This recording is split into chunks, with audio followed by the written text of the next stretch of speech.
आप सबको प्रणाम करता हूँ। जो लोग जोड़े से बैठे हैं उनको जोड़े से प्रणाम करता हूँ। जो विवाहित किसी कारण से अकेले बैठे हैं उनसे निवेदन करता हूँ कि घर जाकर मेरी तरफ से चरण स्पर्श पहुँचाएं। जो कुंवारे बैठे हैं उनको इलू इलू करता हूँ। उन लोगों को विशेष प्रणाम करता हूँ जो सहारा श्री अमर सिंह जी, मुलायम सिंह जी के प्रोटोकॉल में यहाँ जबरदस्ती फंसे हुए हैं, जिनका कविता से कोई लेना देना नहीं है। मैं उनको प्रणाम करता हूँ। उन लोगों को स्पेशल प्रणाम करता हूँ जो भोजन के चक्कर में ये भजन का आनंद ले रहे हैं।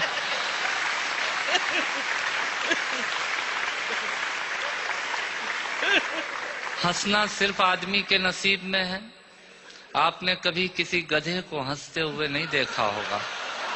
यदि देख लें तो समझ लीजिएगा ये आदमी होने की तैयारी में है। और किसी आदमी को गुमसुम उदास बैठा देख लें तो समझ लीजिएगा कि ये वो होने की तैयारी में है।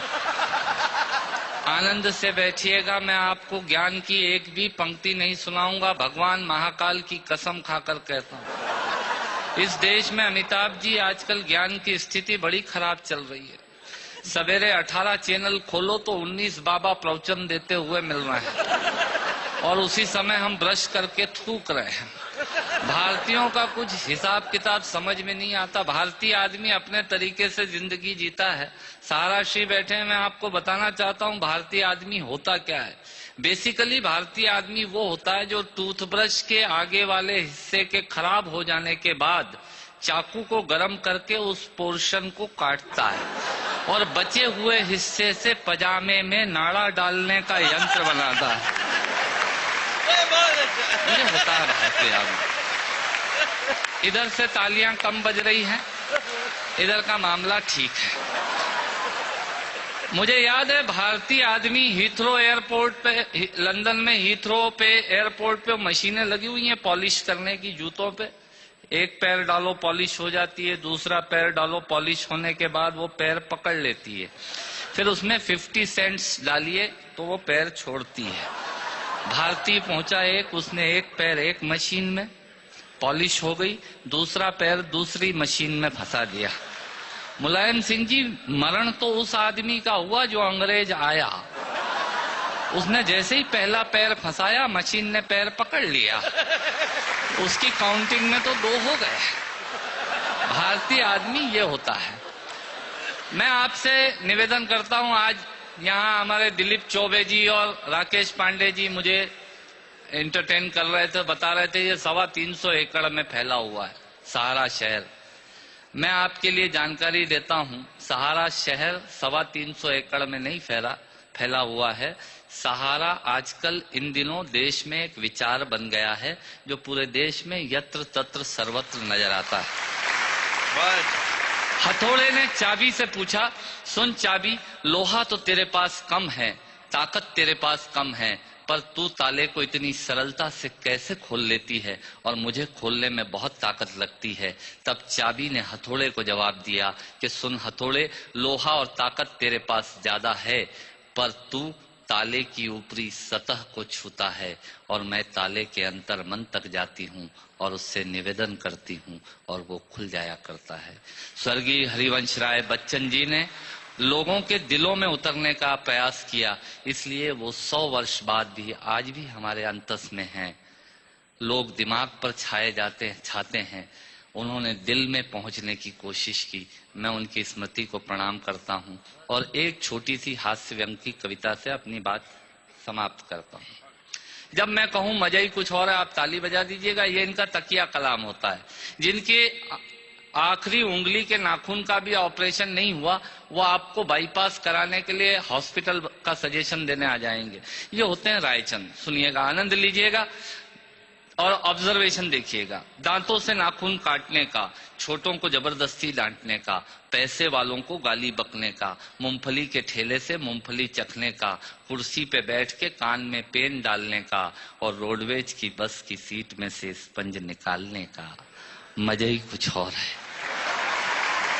मजा ही कुछ और है। एक ही खूंटी पे ढेर सारे कपड़े टांगने का, साइकोलॉजी है। एक ही खूंटी पे ढेर सारे कपड़े टांगने का, नए साल पे दुकानदार से कैलेंडर मांगने का, ये एक शौक होता है। क्यों सेठ जी इस बार कैलेंडर वैलेंडर नहीं आए क्या? मैंने कहा तेरे घर में जगह तो है नहीं टांगने की, क्या भाभी की चोटी पे टांगेगा कैलेंडर?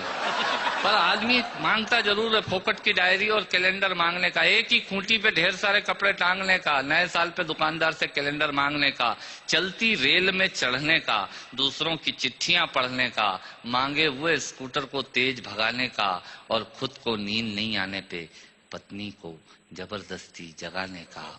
मजा ही कुछ और है, मजा ही कुछ और है। चोरी से फल फूल तोड़ने का, खराब ट्यूबलाइट और मटकों को फोड़ने का, पड़ोसन को घूर घूर के देखने का। भैया ऐसे खुश हो रहे हैं जैसे उनका चरित्र चित्रण हो रहा है। चोरी से फल फूल तोड़ने का, खराब ट्यूबलाइट और मटकों को फोड़ने का, पड़ोसन को घूर घूर के देखने का, अपना कचरा दूसरे के सामने फेंकने का, बाथरूम में बेसुरा गाने का, और थूक से टिकट चिपकाने का। मजा ही कुछ और है, मजा ही कुछ और है।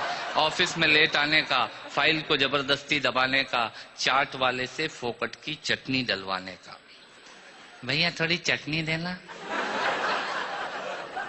ऑफिस में लेट आने का, फाइल को जबरदस्ती दबाने का, चाट वाले से फोकट की चटनी डलवाने का, बारात में प्रेस किए हुए कपड़ों पे फिर से प्रेस करवाने का, ससुराल में साले से पान मंगाने का, और साली की पीठ पे धोल जमाने का।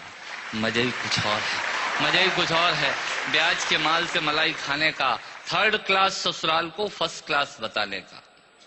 ससुराल किसी की बुरी नहीं होती, और साला तो विवेकानंद जी से कम बुद्धिमान किसी का होता ही नहीं है।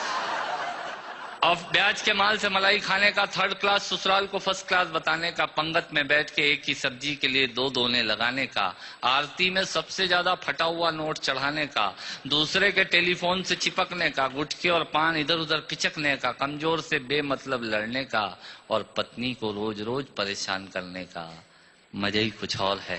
मित्रों, श्रोताओं को भी कविता सुनाने का मजा ही कुछ और होता है, पर मन मेरा उस वक्त रोता है जब मजे के लिए शब्द अपने अर्थ खो जाते हैं, और कुछ श्रोता तो बैठे बैठे ही सो जाते हैं, और कुछ श्रोता तो बैठे बैठे ही सो जाते हैं। यदि आप जीवित और जागृत हैं तो प्रमाण बताइए। कविता खत्म करता हूँ, तालियां बजाइए।